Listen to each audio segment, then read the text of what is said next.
Senator, binanggit rin ni Orly Guteza na ang dating former chair ng Appropriations Committee, si former ACT CIS Party List Representative Eric Yap, di umano nagdi-deliver din, nagbibigay ng pera. Kasamahan mo yon, kasamahan mo si Yap. Kung pagkatapos ng hearing, parang okay ako, satisfied. Lumutang itong lawyer. Bakit ka mag-fake na signature ng isang lawyer kung talaga if you're telling the truth? Yun ang question ng mga tao ngayon. I was reading this morning. Why it has to be fake? Kung totoo yung sinasabi mo, bakit wala bang lawyer na mag-attest na totoo yung sinasabi mo? Are you afraid na baka ma-perjury ka? Talaga ma-perjury ka ngayon dito sa Senate because you lied under oath.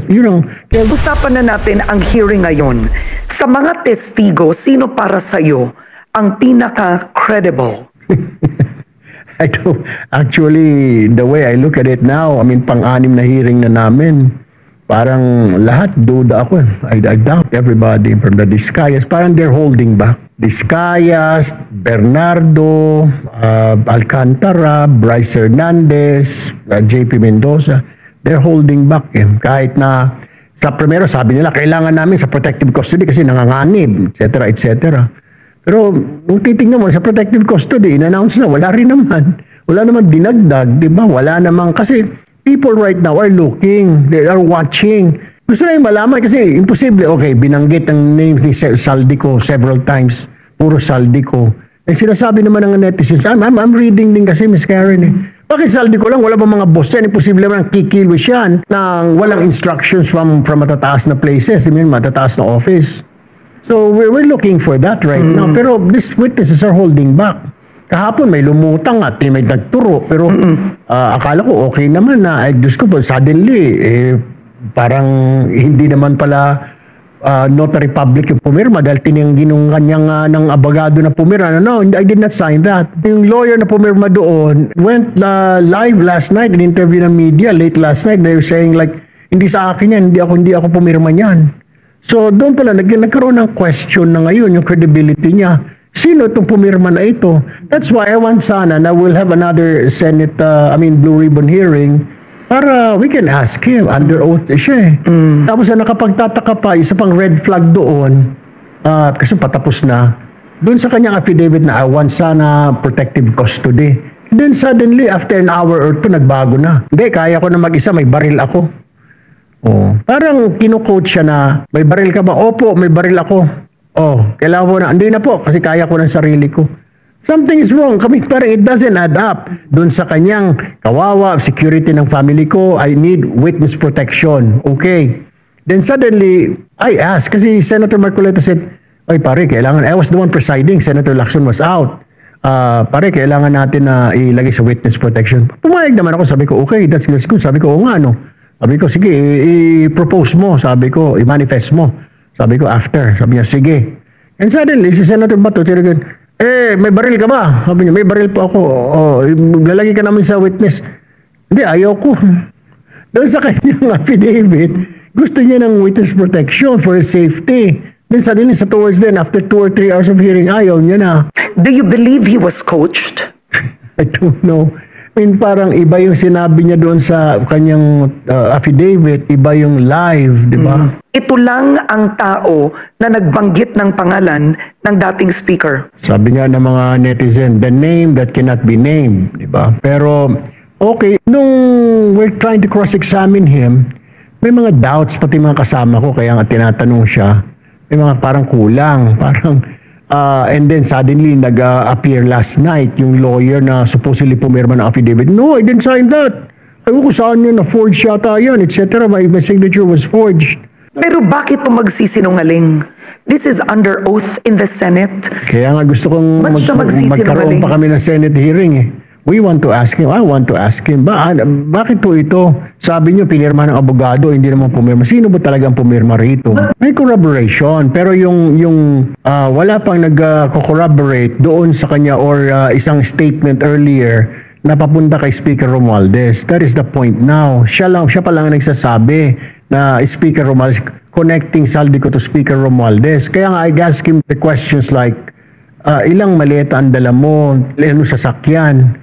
Mamaya nga binanggit siya. So, the next hearing, we were going to ask the CCTV of Forbes, pati yung mga pinagdideliveran niya, pati yung sa Malacanang, I'm sure maraming ko anong titignan natin logbook ng PSG kasi papasok ka sa gate eh.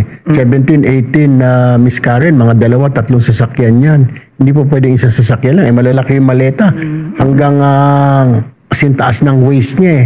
So, madami hindi kakasya sa isang maleta. Naniniwala ka ba doon sa testimonya ni Bryce Hernandez na nag-deliver ng 1 bilyong piso, 50 million each kada maleta, 20 suitcases doon sa condo niya sa Fort?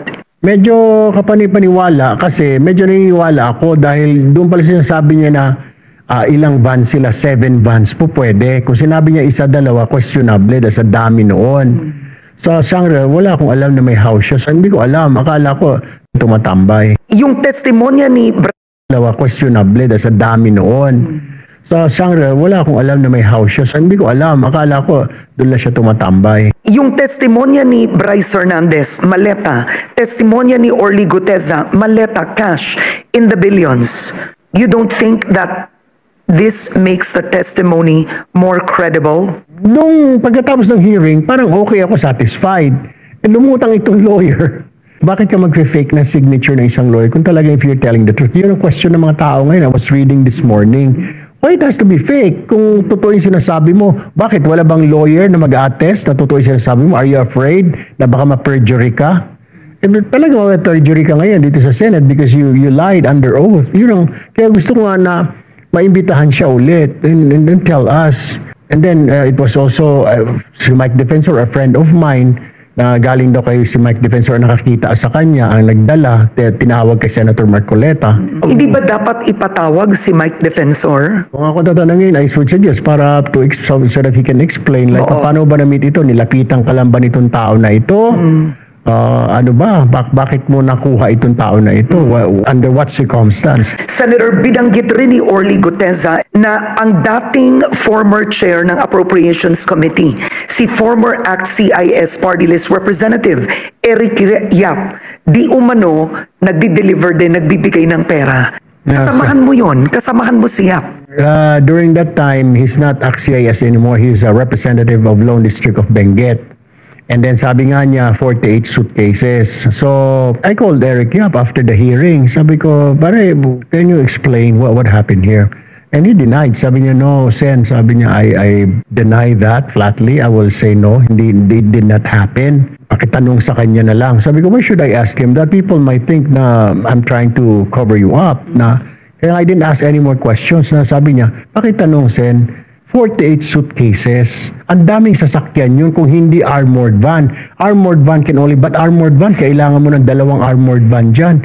Ilang van yun? 20. So sabi niya, if you want, you can ask the CCTV footage of Valle Verde 6 kung merong ilang van ang pumasok.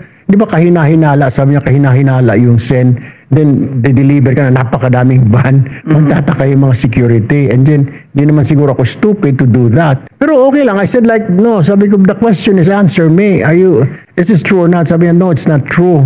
Sabi niya, I will, sabi ko, are you willing to appear? Sabi niya, I can appear anywhere. Sabi niya, if you Because want. won't everybody deny at this point?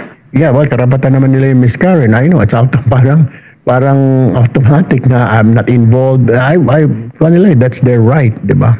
Anong katapusan nito, Senator Tulfo?